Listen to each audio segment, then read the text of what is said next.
immortality. Om, peace, peace, peace. Namaste and good morning, everybody. My pronouns to the revered monks and Matajis here. You know what's the most difficult audience I have faced? Usually, among the most difficult audiences are little kids, that's one. Or sometimes huge audiences. The largest audience that I have spoken to was in Vedanta at a convention, 14,000 people. But even more difficult than that, once I have spoken in the monks' convention, and it was 400 to 500 monks sitting in front of me, all of them senior to me, and all staring at me. That is the most difficult audience you can speak to. It's also the most rewarding. This knowledge that we are speaking about, this is preeminently the audience which will understand, appreciate and enjoy this are the monks who have dedicated their lives to the study, practice and realization of this knowledge. And so it is not only a pleasure, but it's an honor, a very enriching experience to speak in front of these revered monks and Matajis. It is, I was thinking this morning, there is a Bengali phrase, Ganga Jale Ganga Puja. To worship the Ganga, you need, in all Hindu worship, you need Ganga water, Ganges water. But when you worship the Ganga, but what will you worship then? You have to worship it with the Ganga water. So, a worship, a service, an offering to the revered monks present here, by using the same thing which I have received from them, which we have received from them. So that's very special. Also to speak to a group like this, there's a saying, the preaching to the choir. You're already convinced. You're interested. We want to walk on this path. And so there's a great joy in speaking to such an audience. Vedanta in daily life. I'm reminded once in Belur Math, our main monastery, at breakfast I was sitting next to a monk, a friend of mine, and he was saying in some exasperation about monks. He said, you know, if you tell a monk about to do something practical, he'll give you a lecture on Vedanta. And that is practical Vedanta. So monks have this reputation of being impractical. Always, not only just monks, in spiritual life, you'll find all of us here, we have also been accused of being impractical by those who are not on the spiritual path. We don't say what you're doing, what you're thinking about, it's all impractical. There is some truth to the charge. A pastor told me in New York that in every congregation there are some heavenly souls who are no earthly good.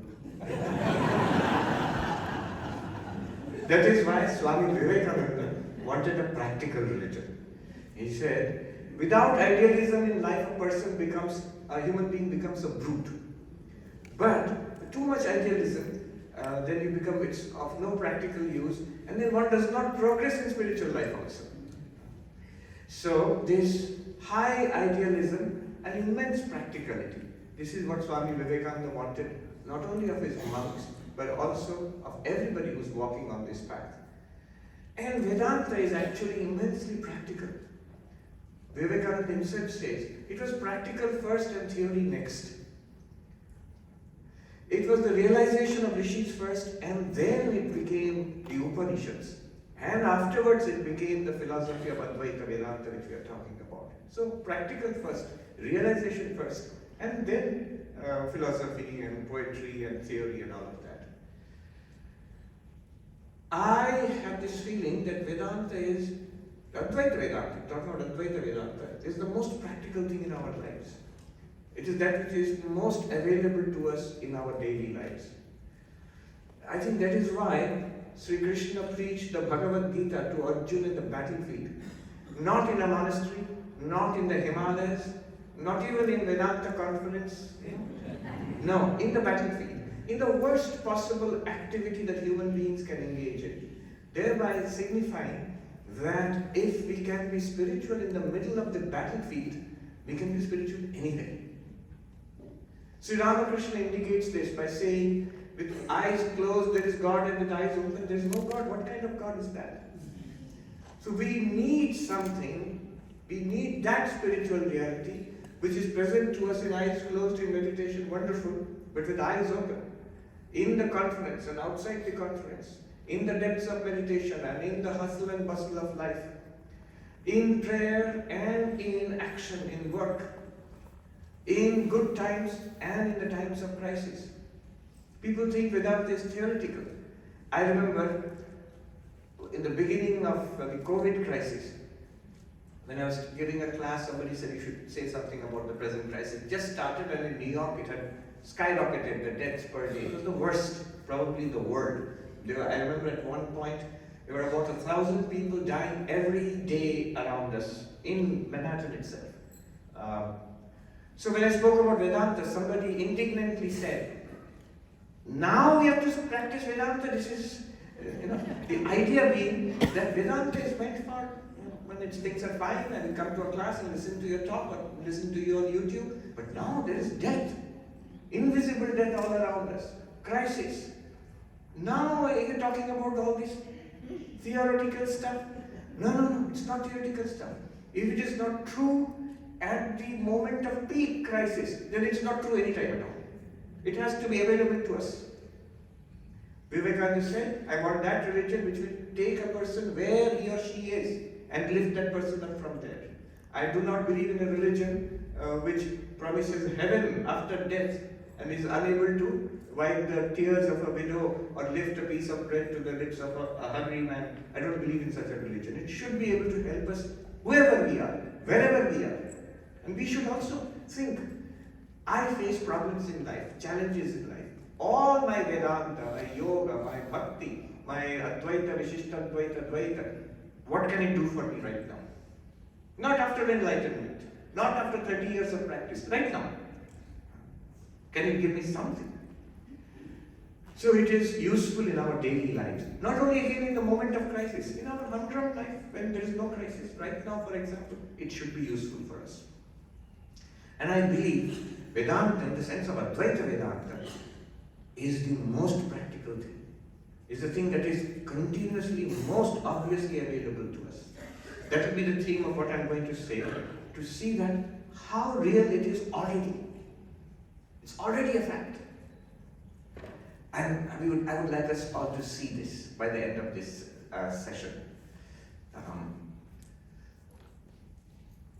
I remember, this monk, Swami Premishanandaji. And I heard this story from Swami Ramanandaji Maharaj, who is now in Banaras.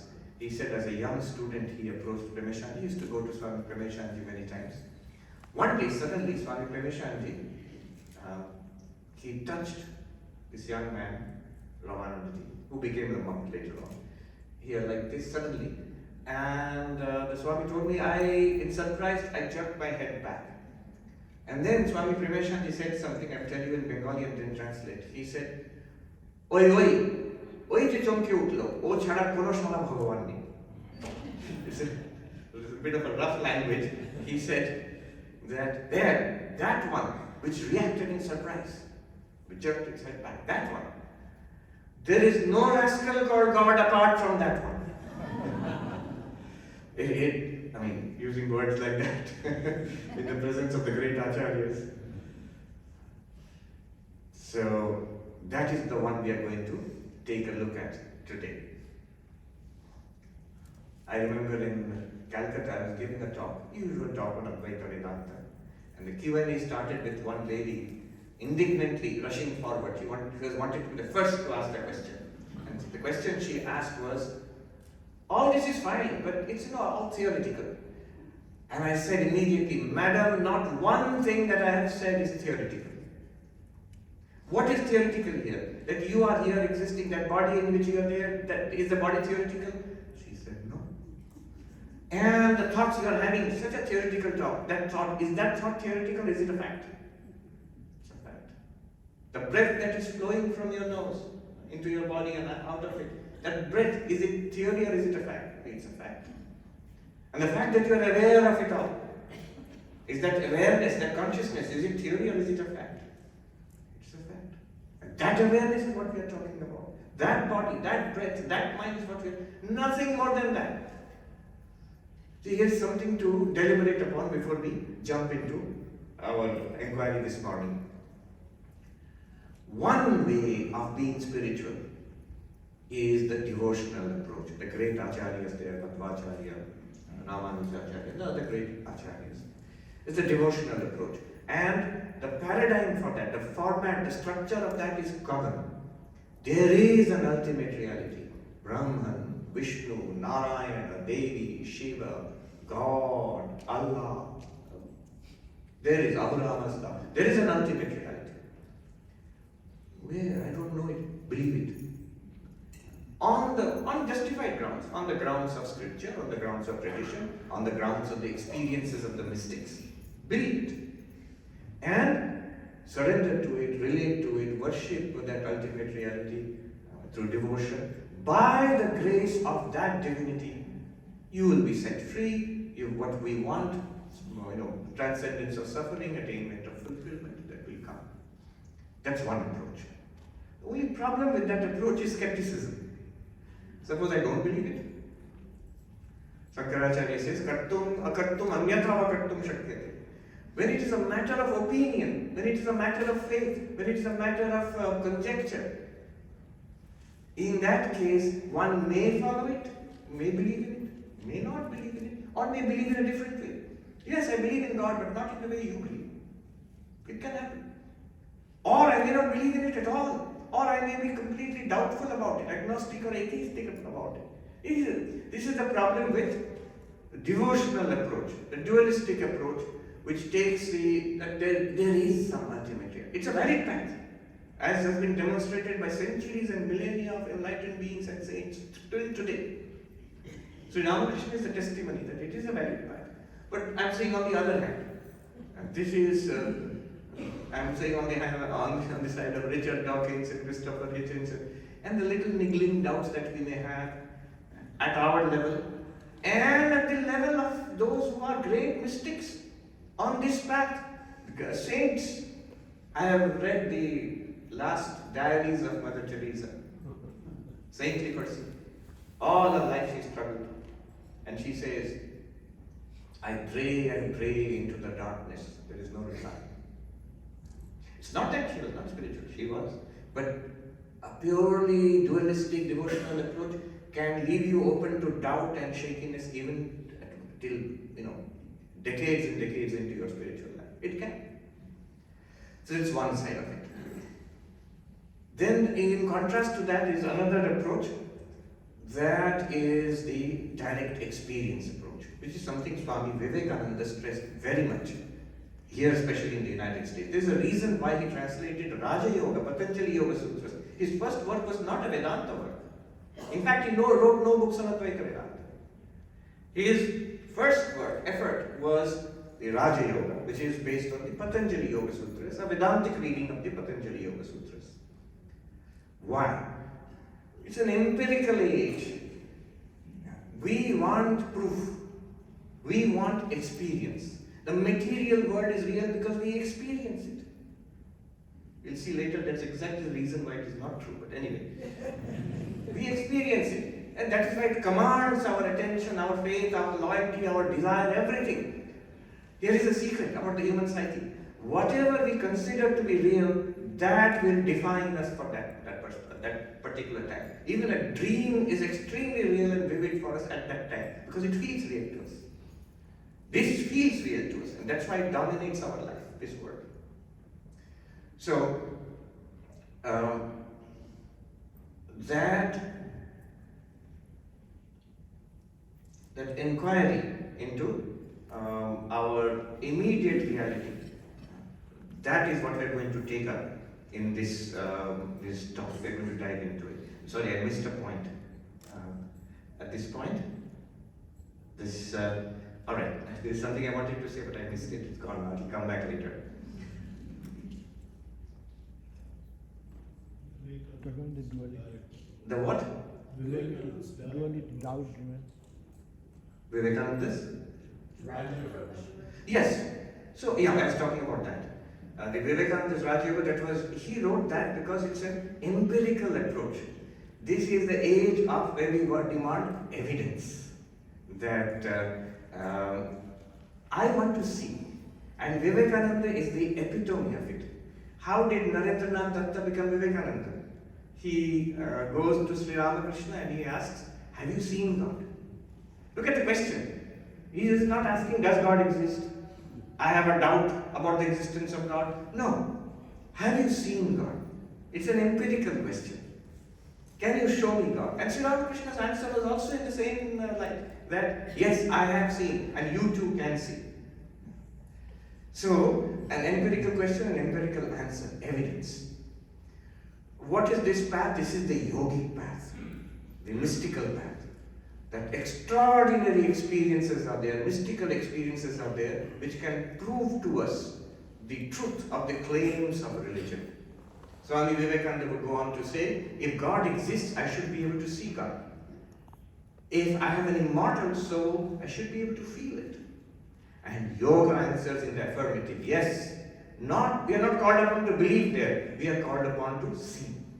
And to see that, we need to practice. And there is a whole host of special practices which will inevitably, and the claim is it's promised, it will culminate in these mystical experiences, special experiences, various kinds of samadhi, where we will see for ourselves. Again, very valid. But suppose you want to play the devil's advocate there. You can. And the problem with that approach is, it is very private. When a mystic is having a mystical experience, only that mystic is having that experience. We may believe in it, we may feel uplifted by it, but we do not see when Sri Ramakrishna sees. You see, in the Gospel of Sri Ramakrishna, he is having a vision of Kali. He is speaking to Kali. And everybody else, they feel uplifted. But they are not seeing Kali there. They are not experiencing it. And the usual reaction to mystics always has been, not just disbelief or skepticism, even worse, is crazy. And that's what the reaction of most people in Dakshineshwar was to Sri Ramakrishna. He is a mad Brahmin priest of Kali who has all these visions. And ordinary people thought that for some time at least. Today nobody will say that. It's politically incorrect that to call you mad if you have. They will say, oh, we believe that you think you are seeing God. We believe that you feel one with the universe. But it's not that you're seeing God or you feel one with the universe. It's actually a tumor in this part of your brain. It's pressing on some nerves. It's generating this feeling. A neuroscientific explanation, but basically it's the same old, you're crazy. You're seeing this. Clearly you feel that you're seeing it. But it's not connected to reality. It's because of something going on. It could be. So there are, of course, there are mystical experiences. Genuine mystical experiences, which is the reason why we are all here today, which is the reason why Sri Ramakrishna is universally revered today. There's a book, Super Mystic, about Sri Ramakrishna and Jesus as super mystics. So, yes, at the foundation of these religions is actually not philosophy, it's these mystical experiences, that is true. Now, why am I saying all this? In contrast with this, in contrast with the demands of faith or belief, in contrast with the claims of special experience which I have but you do not. In contrast with that, look at Vedanta, Advaita Vedanta. Vedanta says, you don't need to believe. You don't need to believe. In fact, you must not. You must question. And you don't need special experiences. In a certain sense. There's always the footnote. What you need is just daily, quotidian experiences. Our daily experience. Do you see? Do you hear? Do we smell, taste? Yes. Are we awake? Do we dream? Do we sleep? Yes. Do we have experience of a body? As I was saying to that lady in Calcutta. Body, is it theory or is it fact? Yeah, fact. Breath, is it theory or fact? It's a fact. Body, breath, mind, intellect. The 5 layers of the human personality, which is already present. For everybody, it's quotidian, it's general, everybody has it, there's no doubt about it. Vedanta wants only that experience. and then the guiding principles given in the Upanishads and all the other texts, which take us step by step towards something remarkable, something that is already here. That is the beauty of Advaita Vedanta. It talks about not about something to be believed in. In Sanskrit, paroksha. It does not talk even about something which is an experience, but a very special kind of experience, a rare experience, and very difficult to get. It talks about something which is continuously present, effortlessly present, and it points it out. And it says, that you are. And that solves all our problems. We will see what is meant. When you make such a claim, if you make a claim about God, you're safe, because after all, God is, where is God? In heaven. Or here also, but invisible. Convenient, invisible. Or if you make a claim about yogic experience, then also you're safe. You practice, it is true, it will happen to you, but 30 years intense practice, then we will see. But if you make a claim about Advaita Vedanta, that this Atman, Brahman is right now, right here, and it is you yourself, immediately the demand will be, prove it, show it to me. If it's right here, show me. These things are here, you can see. So show me. And that is the beauty of Advaita Vedanta. It rises to the challenge. The beauty of Vedanta is rises to the challenge and says, yes, here is something available to us in practical terms, in daily terms. So we will take a dive into this in the next few minutes. And then we will go into Q&A. Anywhere, Advaita Vedanta is like an ocean. Ocean, salt water, anywhere. Wherever you take water and taste it, same salty taste. The same Vedantic taste, any text you take up and pick up one. A perennial favorite is the Ashtavakriyata. So, one verse I will take up and just see the same truth, but you will find it everywhere in all the Upanishads, all the Vedantic texts in the Gita also. Atma Sakshi Vibhu Purna Eka Mukta Chidakriya Asango Nispriya Shanto Brahmat Samsara Vaniva. What does it say? Atma, the self, is the witness. It is vast, it is complete or whole, it is one, it is consciousness, it is free, it is beyond action, it is asanga, detached, unattached with anything, it is beyond all spriha, all thirst, all want, all desire. It is peace itself, beyond any suffering in the universe, and only because of a delusion it seems to be a samsara. That's all, that's what it says. But the claim I'm making is, it's already a fact and it's not very difficult to see. If you could actually demonstrate it, that would be the deep solution to all our problems. Of course, after that comes the problem of living it in life, but then we'll see that later. But first, we must get to see this. And in the next few minutes, what I will do is this exercise we will go through. Just listen and notice. Listen and notice. What are we looking for?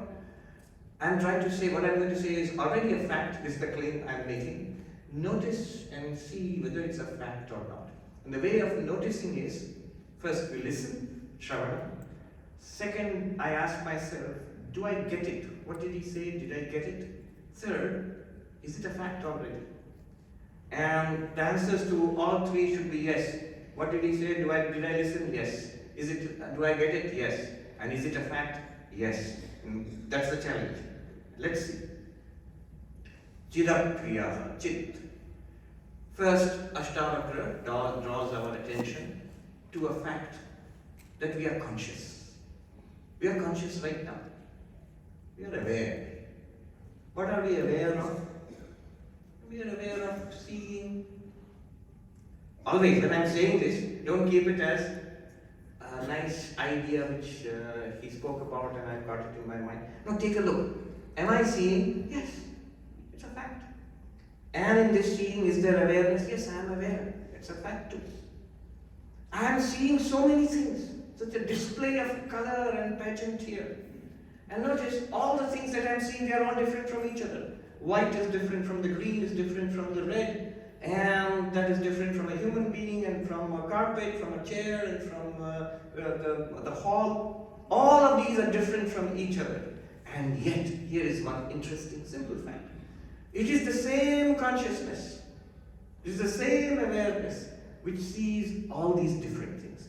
Objects of seeing are different, varied, but the awareness which registers them is the same. Very simple fact. We will move on. If I close my eyes now, do I hear? Yes, I hear the sound of a voice, I hear the sound of movement, I hear other kinds of sound. And if all sound ceases, I hear that too. And again I notice, I am aware of all these sounds. And remarkable, very simple and remarkable fact, the awareness which saw all these things is the same awareness which is hearing all these things. Please notice this. It's a simple thing, but a quite remarkable thing also. Seeing is so different from hearing. We close our eyes, entirely different experience, sound. Open our eyes, entirely different experience, form and color and shape. And yet, behind which, illumining all of this, is the same awareness, the same consciousness. Think about it, isn't it the same consciousness? Does it not feel like the same?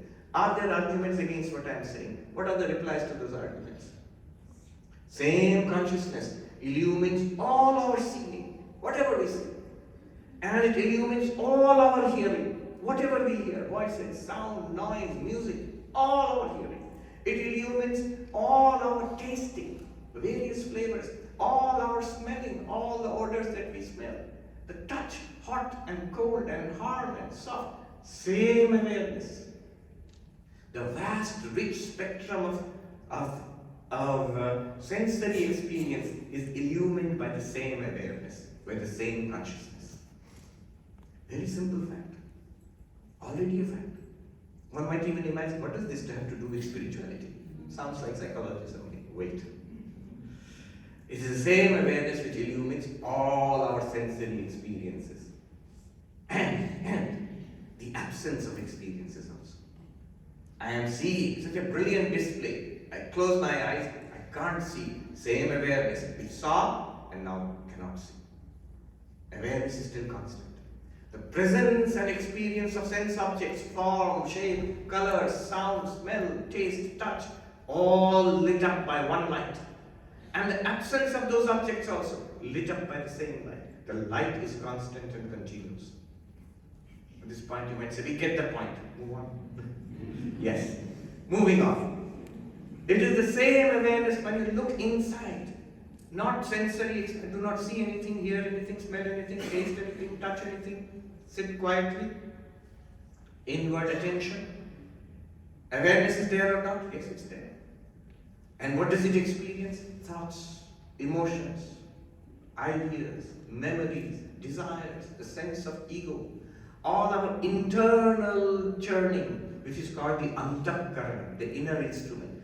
All the movements of the mind and the intellect, memory, they are illumined, same awareness.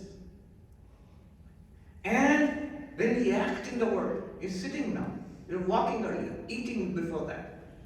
All of this, our work and our play and our entertainment, all that we do in life, all our activities are also illumined by that same awareness. I am not stipulating something. I want us to appreciate that it's already a fact. It's an obvious fact. All our activities are illumined by the same awareness. And all our rest also, not activity, ceasing work, that also is illumined by the same constant awareness. In fact, all our waking, all our dreaming, and our deep sleep, that's a claim that will require argument to substantiate. But I'm just putting it out there for the time being, for lack of time. All our waking, all our dreaming, and our deep sleep also is illumined by that same awareness. Waking and dreaming, not difficult to see, but the same awareness illumines. It's the same thing. When you fall asleep, the world of the waking goes away, even our experience of the body goes away from ourselves. And yet a world of dreams is generated that we see, same awareness. Now, why am I saying all this? All of what I said just now, Ashtavakra uses one word, Sakshi. Atma Sakshi Vibhu Purna. Ekachit, eko mukta chidakriya. That awareness is given a name Sakshi. Sakshi means witness, but remember immediately when we use the word witness, it means like witnessing something. Did you witness the convention? Yes. Conference? Yes. No, not in that sense. Here it just means illuminer. Like that light is illumining whatever is going on in this room. So consciousness, awareness is the Sakshi in the sense, it's the light which witnesses, which illumines, which reveals all sensory experiences and their absence, all mental experiences and their absence, all actions and their absence. In fact, the entirety of waking, dreaming and deep sleep, all illumined and revealed by this one light. The Upanishads speak of it in very poetic, sublime terms. Tameva bhantam anuvati sarvam tasya bhasa sarvamidam vibhati. It is the light of lights which illumines all our life. That shining, everything else here is lit up. That consciousness shining, everything else here is lit up. By its light, everything shines here. Tameva bhantam anuvati sarvam tasya bhasa sarvamidam vibhati. This is called Sakshi. Next, when we hear this, we get this feeling, alright, I get what you're talking about. So here I am this person, and there's the body, there's the mind, but there's awareness also, and this awareness is what we are calling Sakshi. Clearly there are hundreds of bodies and hundreds of minds and personalities. So hundreds of Sakshis. Here Ashtavakra says, Ekaha. This consciousness is one. See, Advaita Vedanta is full of bombshells like this. Every time we think we've got it, you'll see just the opposite. It's just counterintuitive. Stunning. Right now we have been shown something remarkable about our daily experience. See, one day if you realize God, if you have the vision of your Ishta Devata, same consciousness will illumine. There's nothing else. So this consciousness which illumines all our worldly life, our enjoyment, our suffering, and our spiritual life also. The next stunning thing which Ashtavakra says is, it is one. So it is stipulated, right? Because I don't see it as one. But if we just reflect a little bit about it, we see difference in terms of bodies. We see difference, we understand there are different minds, different personalities. That's very clear, they're different persons. But apart from the body-mind, what is the justification for saying that consciousness is different? It's a subtle point. It's not immediately obvious, but it's a remarkable discovery.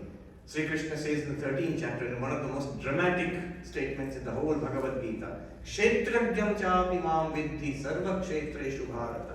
Know me to be the one knower of the fields, in all fields, O Arjuna. Avibhaktam cha bhuteshu vibhaktam iva cha sthitam. Undivided in all beings, I appear as if divided.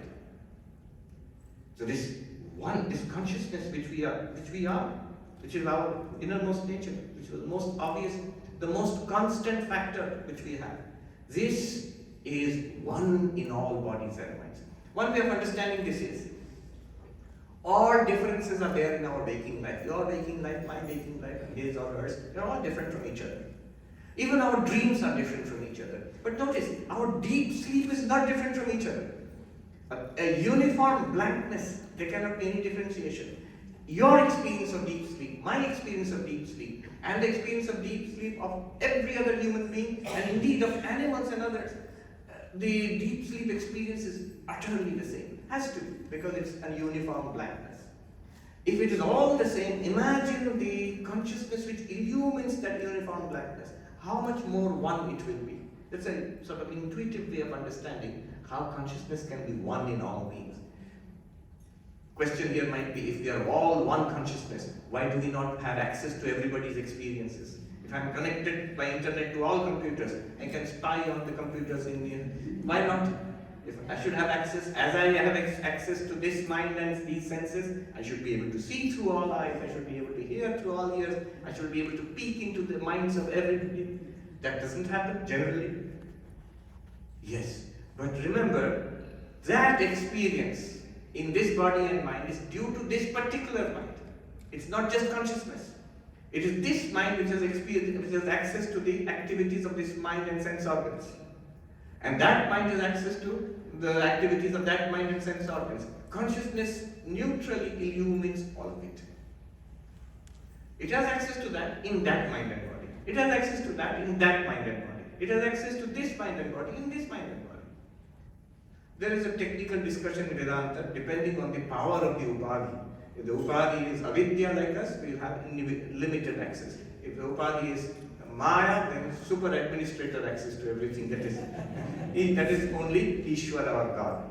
Anyway, Eka, one consciousness in all bodies and minds.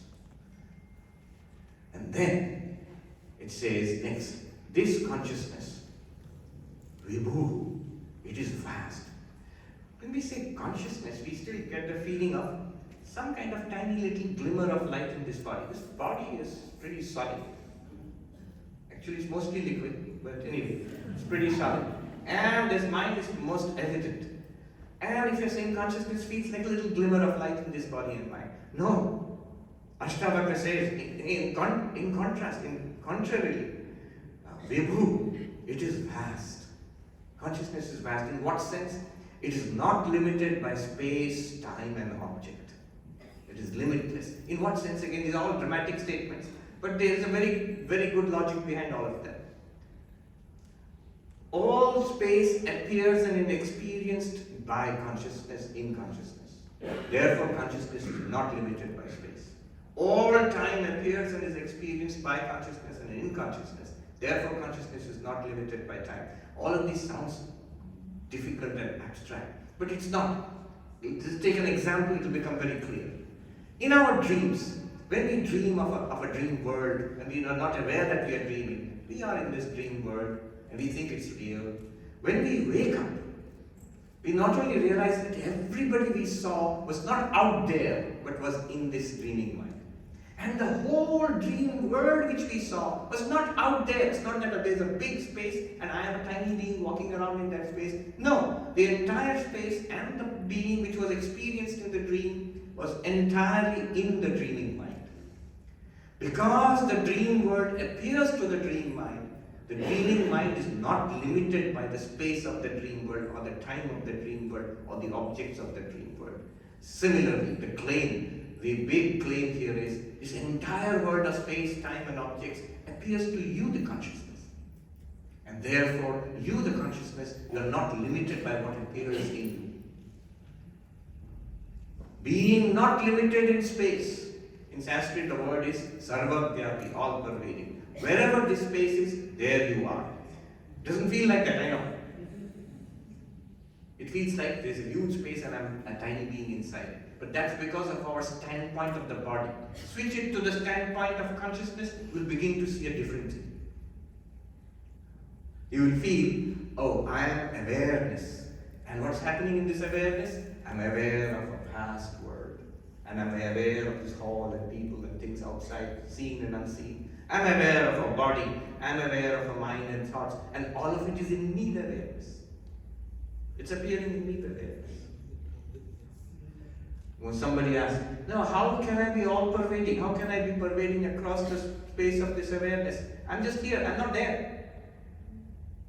I am here, I'm not there.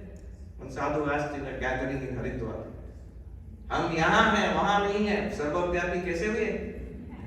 I am here, I am not even there. How am I all pervading? And the answer was equally, even more stunning. The answer was, but here and there, are they not both in you? Yahan और वहाँ, क्या दोनों ही आप में नहीं? What does that mean? It sounds mysterious. It's not actually. If I think I am the body, clearly I am here and you are there. But if I think I am awareness, if I take the perspective of awareness, I am aware of this body here, I am aware of that one there, and here and there are also appearances in awareness. In me the awareness, in me the consciousness, space appears, time appears, and objects, living and non-living appear. I am not limited, I am not in that, they are in that perspective. Already. And the word Ashtavakra uses is Vibhu, all pervading. Pervading across space and time and all objects. So what are these space, time and objects? One approach to Advaita Vedanta is the Vivarta approach. They are appearances in consciousness. Just as the dream world appears in the dreaming mind, all space, all time, all objects appear in consciousness. So the dreaming world is false and the dreaming mind is real to our common sense. Similarly, this consciousness is real and all that appears in consciousness is false. This is the standard Advaita description. Brahma Satyam Jagat Mithya. Brahman is real and the world is an appearance. Again, I am making the claim, not that some very abstract, distant, metaphysical claim. What I am saying is, it's already a fact. It's already done. It's already accomplished. If it was not a fact, it could never be accomplished. It's already a fact. Either we see it or we do not see it. That's all. So this whole world appears in me. This is one approach in Advaita Vedanta. But Ashtavakra goes further. He disagrees. He says these are not dream-like appearances. They are nothing other than consciousness. He uses the word Purnam. Purnam means the whole, the complete. Nothing is left out. Even the so-called dream-like appearances, people, human beings, the space and time and objects, planets and stars, quarks and quasars, all of it, are they dream-like appearances? That's one answer. Or, Ashtavakra says, they are this one consciousness alone. This one consciousness is Purna. It fills everything. And one phrase I heard from sadhus in the Himalayas, Jiv kartyo thasathas bharpur. Exactly as it is. And packed tight. The universe is packed tight with Brahman. There is no space for a universe actually. Where will you put a universe? It's just Brahman. It's just existence. If you say that the universe is right there, in existence. Yes, but is it other than existence? Then it is non-existent. And if it is only existence, it's Brahman. Where is the space for a universe? Not even a needle can be put in Brahman. It's only Brahman, packed tight with Brahman. That is called, it's filled with existence, filled with consciousness, filled with bliss. This is called Purnam. All that appears is Brahman. See, just a little note here, philosophical note here. In one sentence, whole gamut of dualism and non-dualism. One way of looking at this universe is what is called in Vedanta or in Sankhya, Prakriti Parinama, a transformation of a real nature. A deeper way, Vedantic way of looking at it is Brahma Vivarta, an appearance of consciousness. And the deepest, the final answer in Vedanta, Brahma Swarupa, it is Brahman alone. Often a point of contention is, Vedanta says world is false. But that's halfway. That's not, we have not completed Vedanta yet. Halfway. Sri Ramakrishna is asked, Jagat ki mithya, is the word false? And Sri Ramakrishna's answer is so nuanced there. And so sweet. He says, mithya kana hobe, oh bicharer kotha. Why should it be false? So is it, that means it's real? He said, no. He says, that's a step in inquiry. Oh bicharer kotha. What vichar? Vedantic inquiry, what we are doing right now. It's a step. There's one thing further also. It is Purnam. Not only Vibhu, not only transcending time, space and object, but also including and manifesting as time, space and object. Nothing here is other than Brahman. If that's too difficult to understand, alright, consider it a dream, an appearance. If that's too difficult to understand, consider it a transformation of nature. That's what science says also. All of it will work. Alright. Vibhu Purna. Now, all of this, what did we see? Atma Sakshi Vibhu Purna Eka Mukta Chidakriya. Remember, we started with the word Chit, consciousness. And where are we now? We saw that this consciousness is the light of lights, Sakshi. And it is not many, it is one, Eka. And it transcends time, space and object, transcendent. And it is all time, space and object also, appearing in all of that. It is immanent. And then Ashtavakra challenges us by saying, Atma. Okay, here is something amazing. Consciousness is transcendent. Consciousness is the witness of all things. Consciousness is one in all beings. I would say, yeah, that sounds amazing, but not me. Consciousness is fine, but I am in trouble. See, how did it help me, all these things? Ashtavakra says that consciousness is you, Atma Sakshi. Now you repeat that consciousness, Atma Chit. And that Chit is the Sakshi of all experiences, Atma Sakshi. And that Atma is Vibhu or transcending space-time object, Atma Vibhu. And that ultimate reality, it is all everything, all of it is one reality, Atma Purna. I am this consciousness, and I am the witness illuminer of all experiences in life, good and bad, all waking, dreaming and sleeping. And I transcend time, and I transcend space, and I transcend object. I am all pervading, I am eternal, and because I transcend object, I am non-dual. And all time, space and object, I am Aham Atma Purna. Tremendous. If we walk along with Ashtavakra, it is breathtaking. And then it follows, it becomes very easy. Muktaha, it is free. Why? Akriya, this one consciousness in which all transformations are appearing, it itself does not undergo transformation. It is free of the law of karma. Bondage in Vedanta is understood as karma and resultant bondage. I do things and I get the result of that, and that's why I have these life after life. Swami Vivekananda put it as good, good, bad, bad, and none escape the law. Whosoever wears the form wears the chain too. So this is the law of karma. This is where we are. What good can Vedanta do? Vivekananda answers. But far beyond name and form is Atman ever free. No, thou art that sannyasi board. Say Om Tat Sat Om. So this is what Ashtavakra is saying. This Atma. What is it? It is Chit, it is consciousness. The one which we are experiencing right now. It is Sakshi, the illuminer of all our experiences. That's why of these experiences which we are having. I don't believe in all this. I don't understand it. It's because of that consciousness. That very non-understanding, non-belief demonstrates the truth of this claim. And that consciousness is transcendent, Vibhu. That consciousness is Purna. And that is you.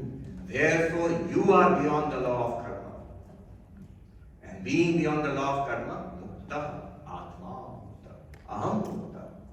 I am free. Sri Ramakrishna says this way in the Gospel of Sri Ramakrishna. He says, notice that in a smoky hut, the walls of the hut will gather soot, it will become dark.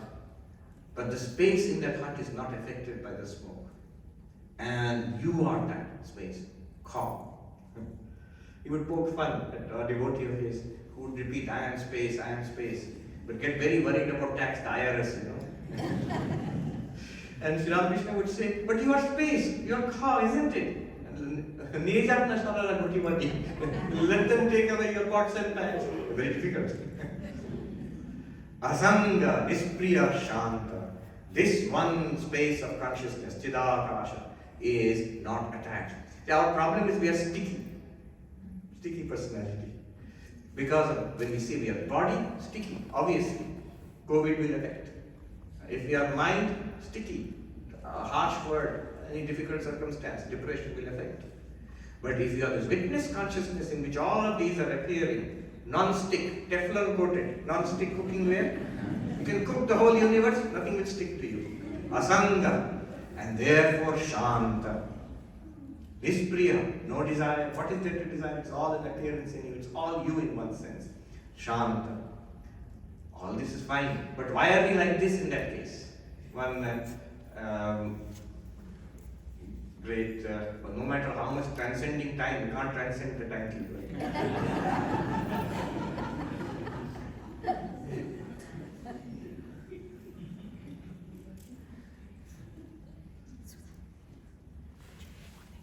So, one great American philosopher who loved Vedanta, I heard recently, Robert Nozick, he passed away a few years ago. So he writes about Vedanta. If so clever, why so poor? If you are Atman or Brahman, why are you in this condition?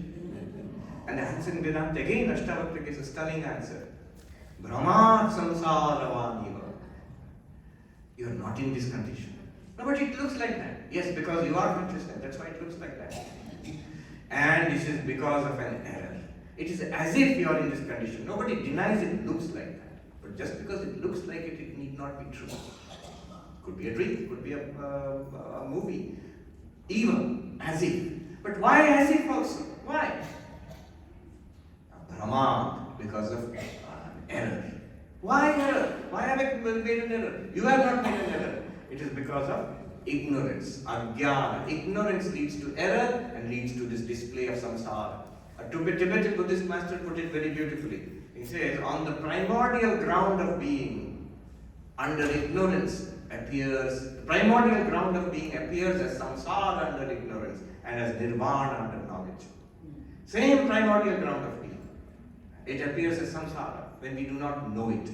And when we know it, understand what it is, that same thing appears as nirvana. Nagarjuna said, there is no difference between samsara and nirvana, which is a shocking thing for a Buddhist to hear. For a Buddhist, the journey is from samsara to nirvana. And Nagarjuna says, there is no difference between samsara and nirvana. In what sense? The difference is knowledge and ignorance. Here, Shankara and Nagarjuna are exactly one. Yes. Under conditions of ignorance, Brahma, I am like this. Under conditions of knowing, I am limitless consciousness, free. And Ashtavakra says, this is already a fact. What Ashtavakra adds to that Buddhist master is, if you know yourself, you are free, that primordial ground of being is you, Tattvamasi. That's the extra thing that Advaita Vedanta emphasizes. You are that primordial. Otherwise you can claim, primordial ground of being is fine, it's a very fancy term, sure it's fine. But I am in trouble. So you are that primordial ground of being. Alright. So this is where we stop. You might say this all sounds very fancy and philosophical. We will discuss it. We will have a question. I will dispute that and we will discuss it. We have a session of Q&A coming up soon. Let me end with a peace chant. Om Shanti Shanti Shanti Hari